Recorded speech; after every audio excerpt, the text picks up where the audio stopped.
नमस्कार प्रेक्षकांनो, कमळी या मालिकेच्या उद्याच्या जबरदस्त भागामध्ये आपल्याला असं काही पाहायला मिळतंय की इकडे राजनने खूपच धक्कादायक डिसिजन घेतलेलं असतं.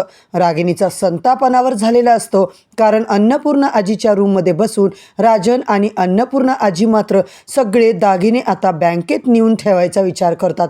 आणि हे सगळं बघून रागिणीला आता खूप राग येतो. रागिणी मात्र कामिनीकडे जाऊन चिडचिड करते. मला साधं विचारलं सुद्धा नाही राजनने, माझे हक्काचे दागिने न विचारता राजन घेऊनच कसा जाऊ शकतो, असा सवाल मात्र रागिणी आता मात्र कामिनीला करत असते. इकडे मात्र प्रेक्षकांनो सगळा गोंधळ चालू असताना कामिनी मात्र आता नेमका कुठला डाव करणारे हे मात्र पाहणं रंजकदार ठरणारे. इकडे दुसरीकडे ऋषी कमळीला भेटण्यासाठी आता निघणारच असतो. तेवढ्यात मात्र साहिबा आता त्याला अडवतो आणि त्याला म्हणतो चल लवकर जायचंय. पण इकडे नयनताराचा नेमका ऋषीला फोन येतो आणि आपले एक जुने क्लायंट आहेत ते आता मीटिंगसाठी आपल्या इकडे येणार आहेत आणि तू त्यांची मीटिंग आटपून घे. आता मात्र प्रेक्षकांनो नयनताराने ऋषीला सांगितले, पण ऋषीला कमळीकडे आता काही जाताच येत नाही. इकडे बिचारी कमळी मात्र ऋषीची वाट पाहत असते. ऋषी सर तर बोलले होते की 5 वाजता येणार, अजून कसं काय आले नाही, म्हणून बिचारी आता खूप वाट पाहत असते. तेवढ्यातच प्रेक्षकांनो संध्याकाळ झालेली असते आणि जोराचा पाऊस चालू होतो. या पावसाच्या रोमॅन्टिक वातावरणामध्ये जबरदस्त पद्धतीने एंट्री होते, ती म्हणजे ऋषीची. ऋषीला बघून कमळी जाम खुश होते आणि फायनली मात्र इकडे कमळी आता केस वगैरे मोकळे सोडते, मस्त पाण्यामध्ये खेळत असते आणि ऋषी मात्र कौतुकाने तिच्याकडे बघतोय.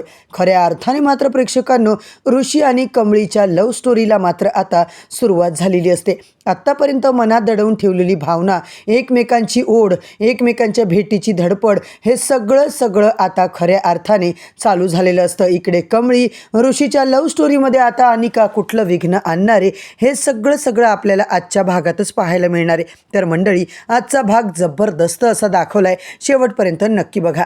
चॅनलवरती नवीन असाल तर चॅनलला सबस्क्राईब करा, व्हिडिओला लाईक करा. इकडे अनिकाचं कारस्थान चालू होतं. अनिकाने पुरावा म्हणून कमळी ऋषीचा जो काही फोटो आहे तो मात्र आता नयनताराच्या सगळ्याच घरातल्या लोकांना दाखवते आणि ती सांगत असते, बघा बघा कमळी आणि ऋषी कसे एकमेकांच्या जवळ आहेत, कारमध्ये बसून त्यांचा रोमांस चाललाय. कमळीच्या नादाला लागली ऋषीच्या आता कमळी. इकडे मात्र हो, तुमच्या सगळ्यांना ती फसवतीये ना. ऋषीसुद्धा खूप चुकीचा वागतोय, पण ती गावछापैकी नाही, एक नंबरची बदमाश आहे.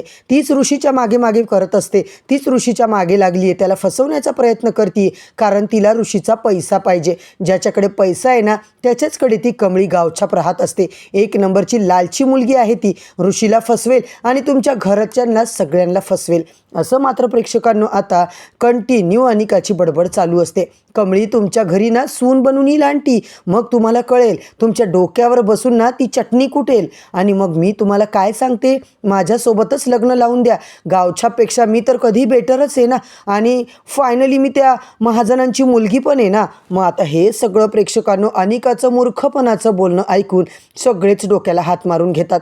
सतीश अनिकाला मात्र सरळ म्हणतात, तोंड बंद कर आणि इथून निघून जा. अनिका, आम्हाला अजिबात तुझ्या गोष्टींमध्ये इंटरेस्ट नाही आहे. सतीश मात्र म्हणतो, अनिका लग्नाच्या गोष्टी तर तू अजिबात करू नको, कारण तुझ्या लग्नाच्या गोष्टी तुझ्या घरचे लोक करतील ना की तूच येऊन करशील, आणि लग्नाच्या गोष्टी करण्यासाठी तुझ्यामध्ये तेवढी अक्कल अजून यायची आहे बरं का. आता तू फक्त तोंड बंद ठेव आणि प्लीज इथून चालती हो. अनिका अजिबातच तिकडून जायला तयार नाही आहे.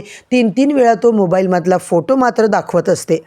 आता अनिकाने असं काही सांगितल्यावर नयनताराला सुद्धा टेन्शन आलेलं असतं. नयनतारा म्हणते, इकडे मात्र मला आता अनिकाचं बोलणं पटतंय, कारण आता ही ऋषीला बरोबर उल्लू बनवत असते कमळी, हे तिला कळलेलं असतं. इकडे मात्र तिने ऋषीला फोन केलाय. इकडे ऋषीला जर आपण फोन करून काही सांगितलं तो तर पक्का खोटंच बोलणार आहे, त्याच्यापेक्षा तुम्ही ऑफिसमध्ये फोन लावा. नयनतारा आता इकडे विचार करत असते आणि तिने आता साहेबाला फोन लावलेला असतो. नयनतारा त्याला विचारते, काय रे ऋषी साहेब कुठेत? तेव्हा आता तो घाबरतो आणि मगाशीच ऋषी थोडा बाहेर गेलाय असा साहेबा खोटं सांगतो. साहेबा म्हणतो, ऋषी त्याच्या केबिनमध्येच आहे, एक महत्त्वाचे क्लायंट आलेत ना, त्यांच्यासोबत त्यांची मीटिंग चालू आहे. मी आता चहा घ्यायला कॅन्टीनमध्ये आलो आणि नेमका तुमचा कॉल आला. नयनतारा म्हणते, खरं बोलतोयस ना?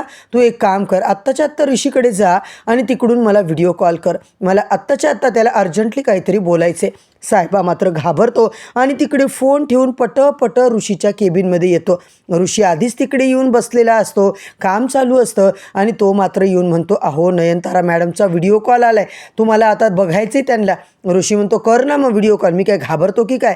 नयनताराला व्हिडिओ कॉल चालू असताना प्रेक्षकांनो ऋषी काम करतोय हे मात्र नयनताराला दिसतं. नयनतारा खुश होते.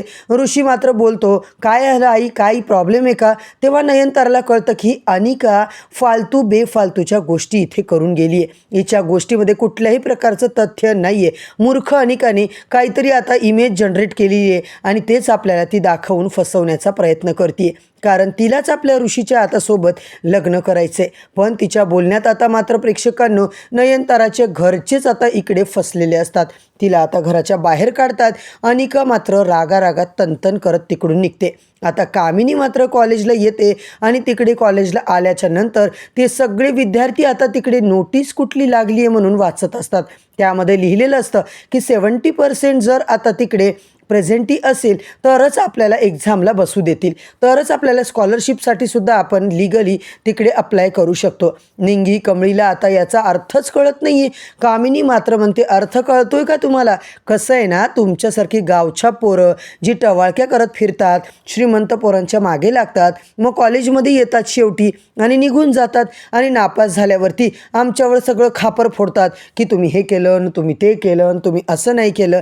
आता मात्र इकडे स्कॉलरशिप जर हवी असेल तर 70% हजेरी हवी आहे, नाहीतर तुम्हाला काहीच मिळणार नाही आहे. स्कॉलरशिप तर विसरूनच जा, पण कॉलेजमधून सुद्धा तुम्हाला बाहेर काढण्यात येईल. निंगी बिचारी इतकी घाबरते ना, पटकन कमळीला फोन लावते. कमळे, तू जिथं कुठे आहेस ना, तू आत्ताच्या आत्ता कॉलेजमध्ये ये, कॉलेजमध्ये खूप मोठा गोंधळ झाला आहे. आता निंगीला काहीच कळत नाही. कमळी म्हणते आलो आलो म्हणून ती लगेच आता प्रेक्षकांनो इकडे चालू करते कॉलेजसाठी यायला आणि स्टाफसोबत बोलून आता लवकरात लवकर कमळी निघतच असते. तेव्हा नयनतारा मात्र तिला अनिकाचंच बोलणं सारखं तिच्या डोक्यामध्ये आता घुमत असतं. अनिकाने जो फोटो दाखवलाय तोच तिला सारखा आठवत असतो. रोहित मात्र म्हणतो, आई मला माहिती आहे अनिकाच्या बोलण्याचं तू जरा का होईना पण टेन्शन घेतलंय, पण अनिका काय खोटं बोलली मला सांग ना. अगं ऋषी तिच्या नादाला लागलाय. अनिकाला आता आपल्या घरची सून म्हणून आण आणि सगळं चांगलं होईल आपलं. इकडे मात्र अनिका जरी डोक्याने पैदल असली ना, पण शेवटी महाजनांची मुलगी आहे. अन्नपूर्णा इंडस्ट्रीजची एकुलती एक मालिक आहे. काहीतरी स्टँडर्ड मेंटेन होईल ना. अगं त्या कमळीला, त्या 2 वेण्यावाल्या कमळीला घरात सून म्हणून आणल्यावर आपल्या सगळ्या इमेजची तर सगळी वाट लागणारी. आई प्लीज विचार कर. अन्नपूर्णा आजींची सगळी प्रॉपर्टी तिच्या एकटीच्या नावावर आहे. ती जर या घरची सून झाली ना तर आपलं स्टेटस, आपला बिझनेस चौपटपटीने वाढेल. इकडे मात्र नयनतारा म्हणते, चुप रे, असं काही होणार नाहीये. अजिबात मी अनिकाचं लग्न वगैरे ऋषीसोबत लावून देणार नाहीये बरं का. प्लीज तू परत हा विषय काढू नको, कारण ती 1 नंबरची मूर्ख मुलगी आहे. मलाही माहिती आहे आणि तुलाही माहिती आहे. इकडे मात्र आता कमळी कॉलेजमध्ये पोचलेली असते. निंगी मात्र तिला आल्या आल्या म्हणते, कमळे अगं खूप मोठा प्रॉब्लेम झालाय. 70% हजेरी असलेल्या पोरांनाच इथं आता एक्झामसाठी बसता येणार आहे. तू ताबडतोब आता बघ बाबा काय करायचंय. 1 तास आता तुला यायला लागेल. तर मात्र आता हा स्टाफ निघून गेला तर. कमळीला कंटिन्यू निंगी कॉल करत असते, सगळं सांगत असते. कमळी मात्र आता तिकडून यायचं असतं, पण कबड्डीवाले पोरं पोरी तिला मात्र आता चिडवत असतात. अजून अर्धा तास प्रॅक्टिस करायची आहे, तुम्हाला आता असं जाता येणार नाही. इकडे मात्र कमळी बोलते, आता या सगळ्या गोष्टी इथे जर बोलले, या मुलांना प्रॅक्टिस करायला लावलेली असते, तेव्हा आता ती तिकडून निघून तर जाते. एकीकडे कमळीला टेन्शन आले, दुसरीकडे मात्र आता प्रेक्षकांनो नयनतारा मात्र जाम कडकडीत टेन्शनमध्ये असते. तिला आता ते सगळं आठवलेलं असतं. कमळीकडून तिने काही दिवसांपूर्वीच वचन घेतलं होतं. आता इतक्या कमी दिवस झाले वचन घेऊन, तरी ऋषीच्या आयुष्यातून ती निघून जात नाहीये. खरं तर तिला मी म्हटलं होतं, ऋषीच्या आयुष्यातून निघून जाण्यासाठी तुला जी पाहिजे ती किंमत मी द्यायला तयार आहे. तरीसुद्धा ती पोरगी आता माझ्या पोराला सोडत नाहीये. इकडे मात्र कमळी ऋषीच्या आयुष्यातून निघून गेली पाहिजे. तेवढ्यातच आता रोहित त्याच्या आईला मात्र इकडे खूप काही भरवून देत असतो. आता मात्र प्रेक्षकांनो येणाऱ्या भागात नेमका काय ट्विस्ट येणार आहे, पुढच्या भागामध्ये काय आपल्याला पाहायला मिळणार आहे, हे सगळं पाहण्यासाठी चॅनलवरती नवीन असाल तर चॅनलला सबस्क्राईब करा, व्हिडिओला लाईक करा. उद्या परत भेटूया प्रेक्षकांनो येणाऱ्या नवीन अपडेट्ससोबत. तोपर्यंत धन्यवाद.